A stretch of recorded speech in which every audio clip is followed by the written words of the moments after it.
Si vous m'aimez, gardez mes commandements, et je prierai mon Père, qui vous donnera un autre consolateur, savoir l'Esprit de vérité. Jean 14, 15, 16. Le Saint-Esprit que Dieu a donné à ceux qui lui obéissent, Actes 5, 32.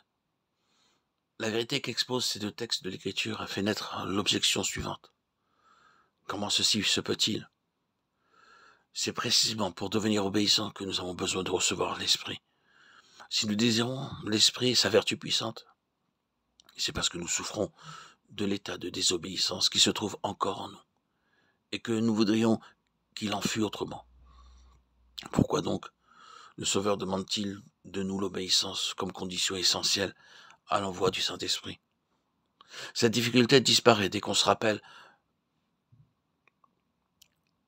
que des deux manifestations de l'Esprit de Dieu qui correspondent à l'ancienne et la nouvelle alliance, sous l'ancienne alliance, l'Esprit agissait comme l'Esprit de Dieu et préparait la voie qui devait conduire à un degré plus élevé au temps où Dieu se révélerait à nous comme le Père de Jésus-Christ. Jusqu'alors, l'Esprit avait agi sur les disciples de Christ comme esprit de conversion et de foi. Ce qu'ils allaient recevoir était quelque chose de plus élevé encore.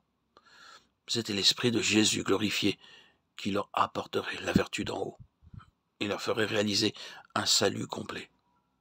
À présent encore, et quoique tous les croyants de la nouvelle économie aient reçu l'Esprit de Christ, il se passe en eux quelque chose qui correspond à ces deux manifestations de l'Esprit. Partout où il n'y a guère de connaissance de l'œuvre de l'Esprit, partout où son action n'est encore que faible, soit dans chaque individu, soit dans l'Église, l'expérience des croyants ne va pas au-delà de son œuvre préparatoire. Quoi qu'il soit en eux, ils ne connaissent pas sa puissance. Il n'est pas pour eux l'Esprit du Seigneur glorifié.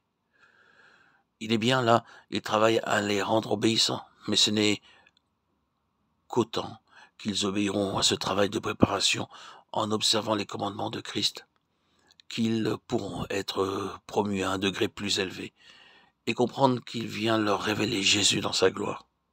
Si vous m'aimez, gardez mes commandements, et je prierai mon Père qui vous donnera un autre consolateur. Ceci ne saurait trop fixer notre attention, soit dans le paradis, soit pour les anges du ciel, soit même aussi pour le Fils de Dieu. Ce n'est que par l'obéissance que les rapports avec Dieu peuvent subsister. C'est l'obéissance qui nous fait connaître toujours mieux son amour et sa vie. La volonté de Dieu nous révèle ce qu'il est, nous révèle sa perfection. C'est donc seulement en acceptant et en faisant sa volonté, en renonçant à tout pour que sa volonté s'empare de nous et se serve de nous à son gré, que nous serons préparés à entrer en sa présence. N'en fut-il pas ainsi du Fils de Dieu? C'est après 30 ans de sainte humilité et d'obéissance, c'est après avoir témoigné de sa consécration par ces mots, il convient d'accomplir tout ce qui est juste, Matthieu 3,15, et s'être présenté au baptême pour les péchés de son peuple, qu'il fut baptisé du Saint-Esprit. C'est à cause de son obéissance que l'Esprit descendit sur lui. Et plus tard, c'est après avoir appris l'obéissance dans la souffrance, après s'être rendu obéissant jusqu'à la mort de la croix, Philippiens 2,8, qu'il reçut de nouveau du Père le Saint-Esprit pour le répandre sur ses disciples, Actes 2,33. L'envoi de l'Esprit à l'Église, son corps, fut donc le résultat de son obéissance. La règle imposée à Christ, la tête, est toujours la même pour chacun des membres de son corps. L'obéissance est la condition indispensable à l'habitation de l'Esprit en nous. Si vous m'aimez, gardez mes commandements, et le Père vous donnera l'Esprit.